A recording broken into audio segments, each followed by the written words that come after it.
Welcome to episode 182 of the Irresistible You podcast. Today, what I want to talk to you guys about is the concept of putting yourself first. And I think that there are some beliefs that when you put yourself first, number one, a lot of women have the belief that if I put myself first, it means that I am selfish. It means that I am now ignoring the needs of others that need me, especially for those of you that might be a parent or a mom. It's like, if I put myself first, it means I'm not putting my kids first. And that's really not true. The second thing is the belief that putting yourself first is easy, or putting yourself first is glamorous. It means it's going to be easy, it's going to be glamorous, it's going to be enjoyable. And that's what I really want to dig into, because putting yourself first is not easy. It's not always glamorous. It's not always pretty. It's not always easy and come with ease. Okay.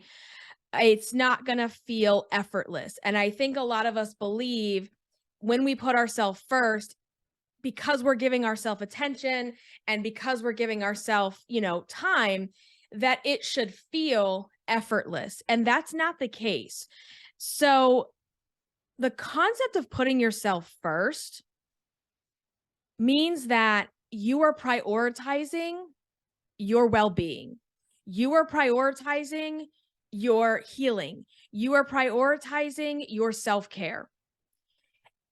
And well-being, self-care, health, all of those things do not come without effort. They do not come without some level of sacrifice on your part. And so putting yourself first means that you have to sacrifice staying in that uncomfortable comfort, the wet blanket, if you will. You have to sacrifice remaining in your wet blanket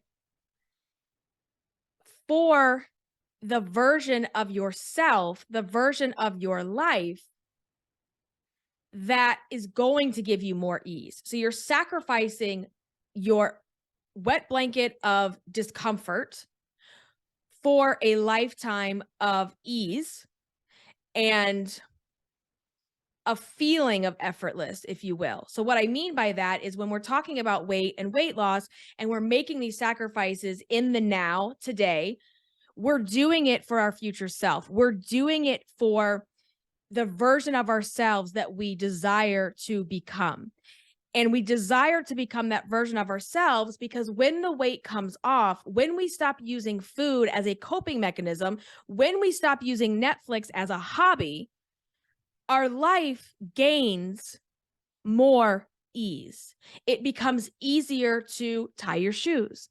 It becomes easier to bend over. It becomes easier to go up a flight of stairs. It becomes easier to pick up your kid. It becomes easier to go for a walk. It becomes easier to walk into a store at the last minute and pick out an outfit that you can feel confident in that actually fits.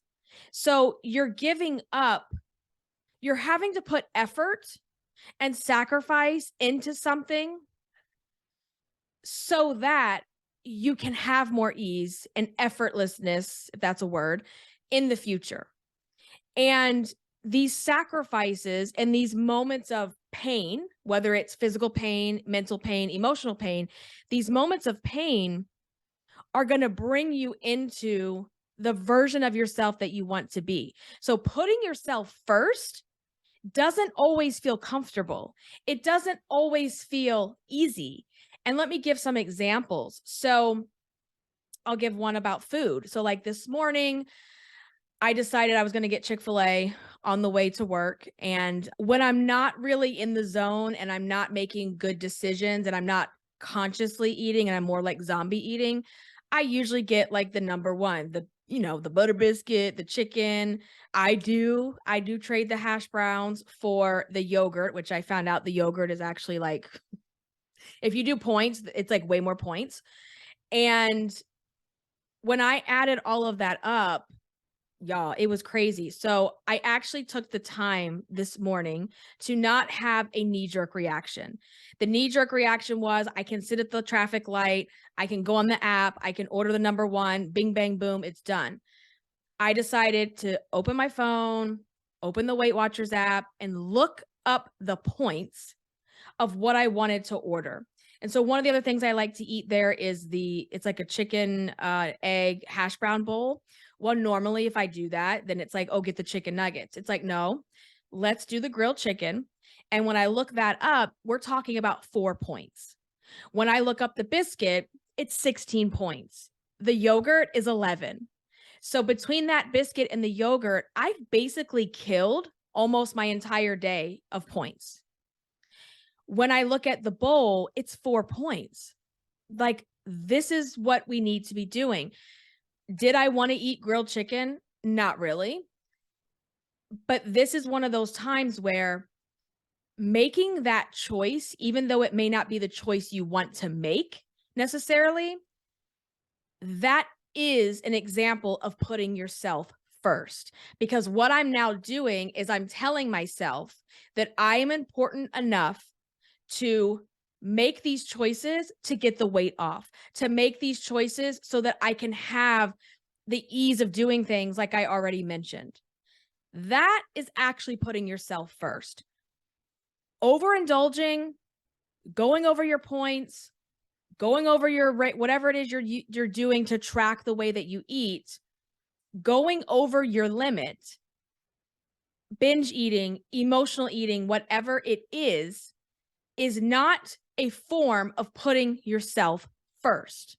That is the epitome of putting yourself last, because you're telling yourself, I don't care enough about my future. I only care enough in this moment to be selfish, to get what I want when I want. I want to eat this. Ain't nobody going to tell me nothing. And to just be in that moment of ordering the shit instead of ordering the food or making the food that's going to fuel your body, that's going to get you closer to reach your goals. That is putting yourself first. So putting yourself first does not mean, living it up, eating all the things, not taking care of yourself, living recklessly. No, what it means is making these decisions, making these small sacrifices over and over and over and over again until you get to the point where you are reaching your goals, and you have to make these decisions in order to build the momentum. So putting yourself first is a concept that I want you to really think about. I want you to start implementing. Another example of that would be, I'll just use like another simple example. So, I'm 41 and I decided that I really need to get on a better skincare routine. I wanted to get on a more medical grade skincare routine to start taking better care of my skin. Like, let's fight this aging stuff. You know what I'm saying?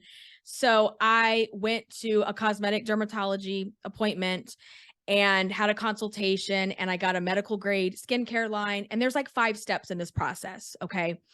And I love taking care of my skin. Like, I love makeup, but I love the feeling at night of when you take your makeup off and like do all your skin stuff. But it's a pretty, lengthy routine. It doesn't take a ton of time, but it takes time. Okay. And so doing that routine and taking better care of my skin is putting myself first. But sometimes in the moment when I'm tired, I stayed up too late, I just want to like melt myself into the bed. You're like, oh God, I got to go do that routine. I got to like, put all the things on, let them dry, put the next layer. Like, I know that's putting yourself first, because in that moment, it might be easier for you to say, F this, I'm going to just go to sleep. I'm really tired. I need sleep. Like, and you would tell yourself, well, I'm putting myself first because I just need to get rest. Yes, you do need to get rest.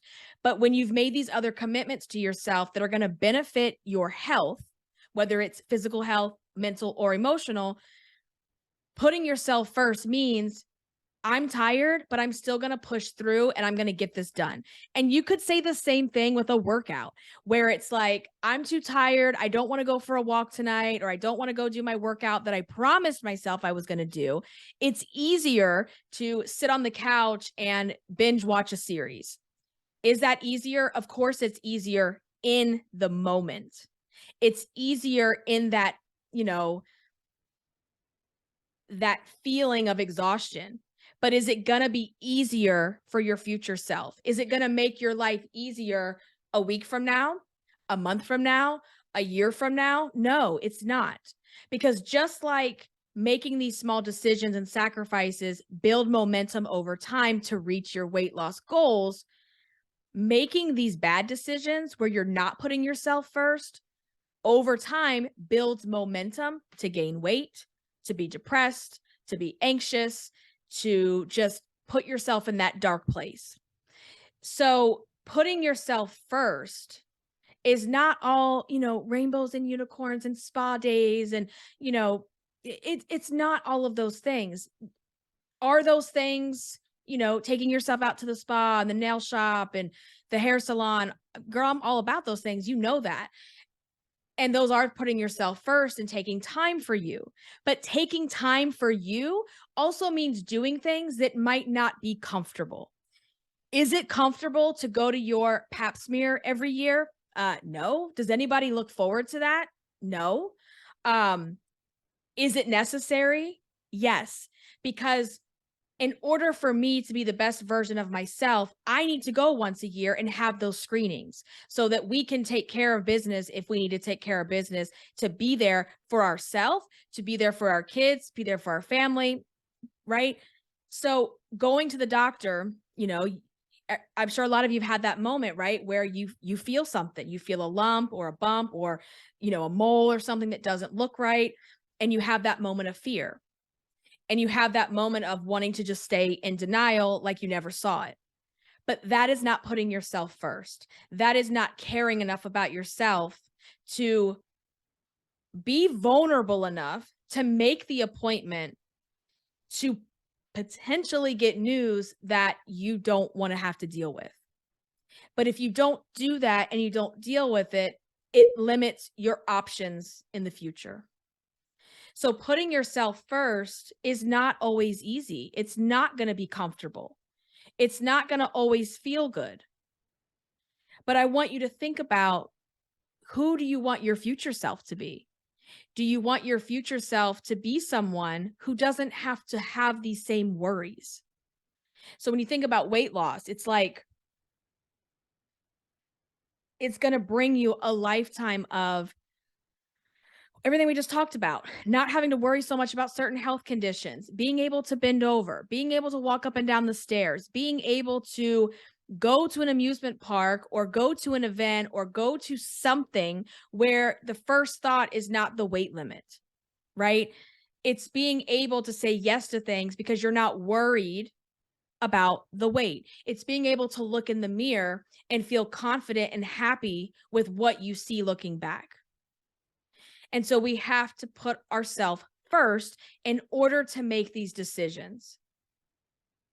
It's just like any athlete, right? Like if you're an athlete and you're trying to train for the Olympics or, some big type of competition, you're not going to always want to do that.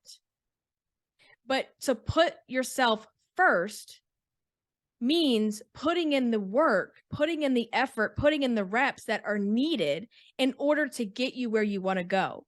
And so many of you have the fat girl entitlement syndrome, right? Where it's like, I want this, I crave this, I need to have this, and I'm going to have it now, and ain't nobody going to tell me nothing.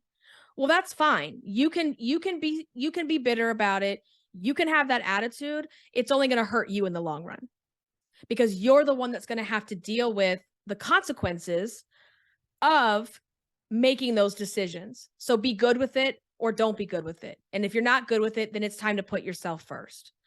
So that is the topic that we're talking about this week. And I want you to think about ways that you're currently not putting yourself first, ways that you could start putting yourself first.